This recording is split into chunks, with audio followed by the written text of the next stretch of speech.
And one of the things about all these tests is that, like,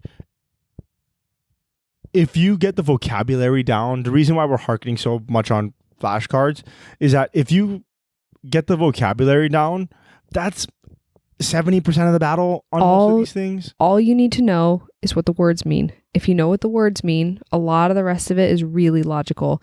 And if you understand the overarching concepts and you know what the words mean, you can put them together. Right.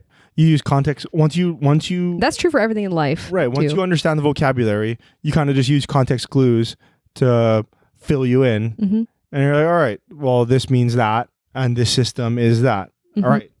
And now I understand that. Yep. So that's why we are harkening so much on the flashcards and just learning the vocabulary.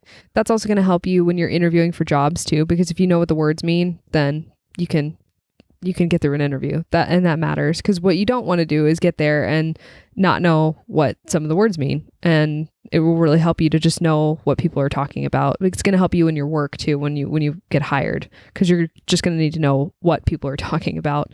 Then just a side tip for when you do get hired, and you first start, it's probably a good idea to take notes when you don't know what a word means and look up the word and then make flashcards. I did that too. That flashcards are universally helpful. Yeah, definitely. The learning doesn't stop once you, as you said, and I think that's one of the things that I didn't stop you when you said it, but earlier you said you're studying to pass the test. You're not studying to know everything. No. And that's one of the things that I think is super important. And I agree with you. I think that when you get the job, you're going to learn everything you need to know, right? A lot of these companies just want to see that you have these types of certifications or this certification. Some of them just says that, okay, you know the bare minimum. And some of them, based on the vetting process, in order to just sit for the exam, it says that, okay, you've been doing this for X amount of years. I trust this institution to vet you, and I don't have to vet you anymore. And just because you get the job doesn't mean the learning stops, right? That's when it starts. Right. You're going to need to figure out how to apply this certification and how to apply. It's not even the certification that you're applying.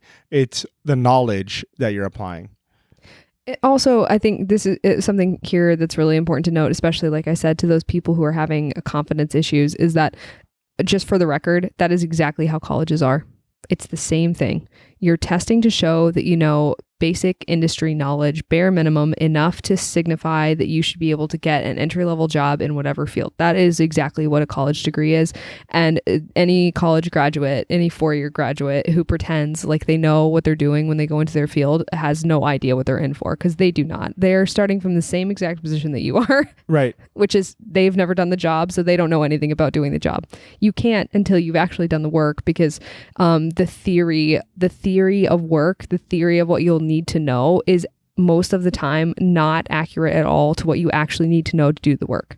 Because the thing is, education, it can't keep up with industry, in that industry is always moving faster and changing faster. And so applications of the things you are studying are always going to be really different. And by the time you even get to them, certification or otherwise, you're going to be having to learn completely different things in order to be effective in that job.